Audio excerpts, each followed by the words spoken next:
reactor naman at isasalang mga reactor. Mga kalingap, unti-unti po ay atin silang makikilala. Mga reactor, reactionist ng Team Kalingap. Isa na ito, Buboy TV. Buboy TV. Shout out. Kay Buboy TV, thank you. Buboy TV, good morning bro. Shout out, ingat sa pag-uwi. Buboy TV Reactor. So yun mga best friend, welcome back to my channel, Buboy TV. So yun mga best friend, no. Ayun na nga, no. Marami nalungkot sa pagkawala ng Edrica. So yun, isa na ako doon mga best friend. At ito, ang inaabangan ng lahat mga best friend ay nangyari na. At dito nag-live nga po ang ating pinsan na si Edu. Ayan, pinsan ko yan sa mga hindi nakakaalam. So yun, nag-live siya at para ipaalam at kung ano yung nararamdaman nila talagang bumagsak, no? Nag 2.5 si Kalinga Prab celebration at birthday. Parang hindi rin daw sila masaya kasi nga sa nangyayari na parang nasabay nga yung pagkawala ng Edrica. So yun mga best friend, dito panoorin natin ang maikling video ni Pinsan Edu. At yun mga best friend, pero bago ang lahat mga best friend, huwag po natin kalimutan subscribe. Bal Santos Matubang, Kalinga Prab, Kalinga Partners, Kalinga Reactors, mga best friend, supportang tunay. At syempre Buboy TV, huwag nyo kakalimutan, syempre supportan pa rin natin yung Kalinga Edu, Erica, at syempre ang Rachel Morales Vlog, at syempre sa aking kambal na si Rowelo Malalag. So yun mga best friend, ito panoorin natin.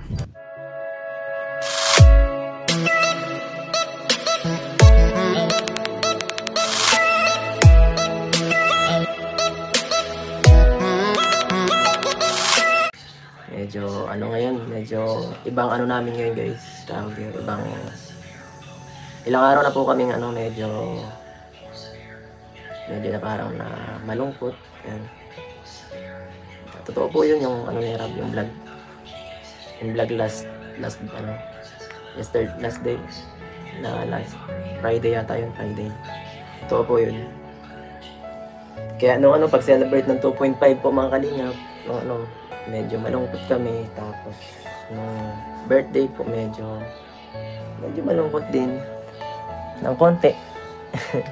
Ewan ko, ang sama ng tiyempo sumabay dun sa birthday occasion So yun nga mga best friend, medyo tagus-tagus talaga yun. At medyo naramdaman ko rin yun yung pagkakasabi ni Edu dun na nangyayari naman talaga yan sa Kalingap, no? At kung may mawala, may babalik. Pero napaaga nga lang talaga mga best friend, kaya medyo masakit. So yun, medyo masakit. So yun, nasaktan talaga si Edu dito mga best friend, no?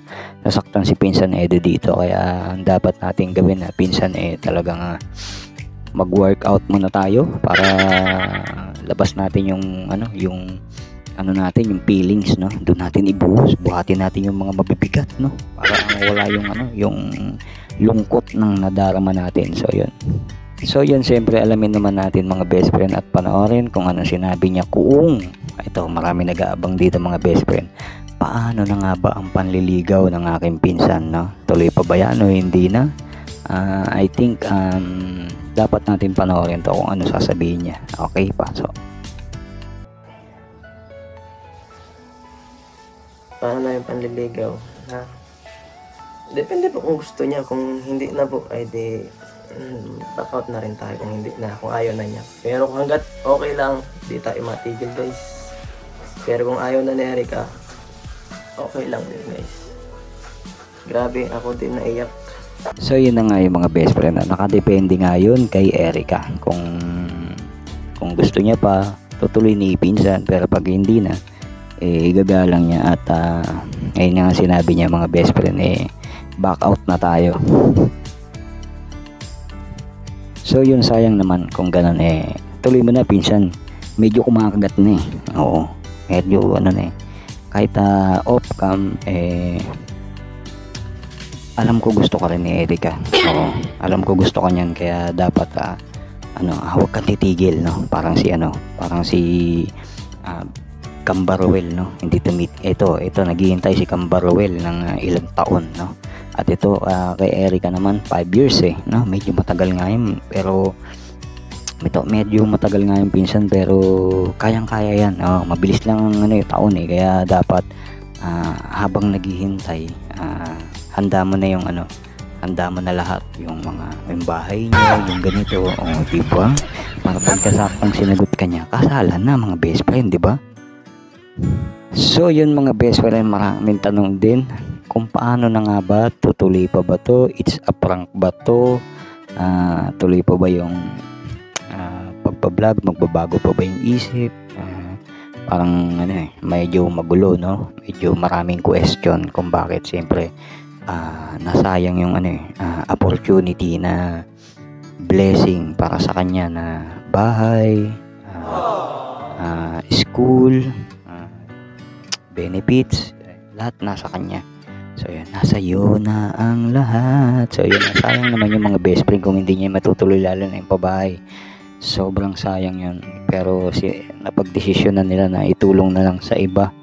Pero ito, pakinggan natin kung ano yung sasabihin ni Pinsan Edu dito. Kung tutuloy pa ba magpa-vlog o hindi na. Maraming pwede mangyari. Baka mamaya bigla na lang magdesisyon si Erica na okay na, nakapag-decision na ako, pwede na uli ako mag-vlog. So yun mga best friend, sige panoorin natin. Sabi, nag-uusap tayo, nakakapag-usap pa po minsan sa GC, sa GC. Yan. Na-chat pa siya sa GC. Minsan. At yun nga, before yung pag-upload ni Kalinga Prab dun sa pagpapaalam ni Erica, magkakasama kami nun sa kakausap. Medyo hindi na talaga. Ayaw na talaga nila lola nila, yun ang sabi. Kaya respetuhin na lang ang decision. Alaala na lang. Yan, alaala na lang yung mga videos natin. Depende na lang kung magbago ang isip ni Erica na magpa-vlog ulit. At di pa naman po yung putulang ugnayan namin, nakakapag-chat pa rin sa GC. Mga best friend, ayun na nga, no? Nangyari na talaga, wala nang balik. Kumbaga parang desisyon na yun Kumbaga desisyon na, hindi na natin na pwedeng anuin yun. Ang maganda nito, igalang na natin syempre, at huwag natin iba si Erica. Marami mong katanungan pero nasa kanya na yun. Huwag na natin ungkatin yun. Ano na nila yun side na nila yun. Kumbaga nandiyan pa rin yung Kalingap na para tumulong. Nandiyan pa rin naman daw si Erica, nasa GC. Kumbaga nagsasabihan. At kung kailangan naman niya ng tulong, nandiyan sila Kalingap Prab, si Edu. So yun, di pa rin naman mawawala yun. Ang mawawala lang talaga yung aabangan ng mga tao araw-araw yung love team na Edrica. So yun, kung sakasakali mga best friend, tulad nga nung sinabi nga ni Kalingap Edu na talagang nasaktan talaga sila. Oo, imbis na ngayon 2.5 na celebration subscriber ni Pinsan na Kalingap, no, Kalingap Prab. At syempre yung birthday niya, no, tapos biglang nasabay yun mga best friend, parang masaya sila na malungkot, no. So yun, yun na nga sinasabi ni Pinsan Edu dito na nandyan lang sila, hindi naman babagsak ang channel ni Kalingap Prab kasi marami pang angels, no, marami pang natitira, at kung may aalis man may madat. So yun mga best friend, ang magagawa lang natin dito is supportahan natin yung mga natitirang Kalingap Angels ng ni Kalingap Prab. So yun, supportahan natin yan at lagi nating i-share ang mga video, at yun, natuloy natin supportan tunay para lumakas, kasi mga best friend dyan kinukuha yung pagtulong sa mga beneficiary. At yun mga best friend, supportang tunay, no? Subscribe natin si Kalingap, at syempre sa lahat ng Kalingap na Kalingap K-Boys, Kalingap Partners, syempre sa mga reactors, mga legit reactors, pakisubscribe na rin. At maraming salamat sa mga hindi nag-skip ng ads. So yun mga best friend, yun lang ang aking opinion. At yun na nga, nagsalita na po si Pinsan Edu sa mga hindi pa po nakasubscribe kay Kalingap Edu, sa pinsan ko. Yan, pinsan ko yan. So yun ano mo na yan, supportan nyo mga best friend, at subscribe natin siya, at i-share yung mga video. At syempre supportan natin si Edu para medyo naman natin chill, natin ano ba tawag doon, yung bigyan natin ng mga komentong magaganda para lalong lumakas ang loob. So yun mga best friend, kung malungkot yan. So yun mga best friend, hanggang dito lang po. Maraming salamat po. God bless everyone. See you in my next video reaction mga best friend. Buboy TV, subscribe mo na yan. At yun, maraming salamat po.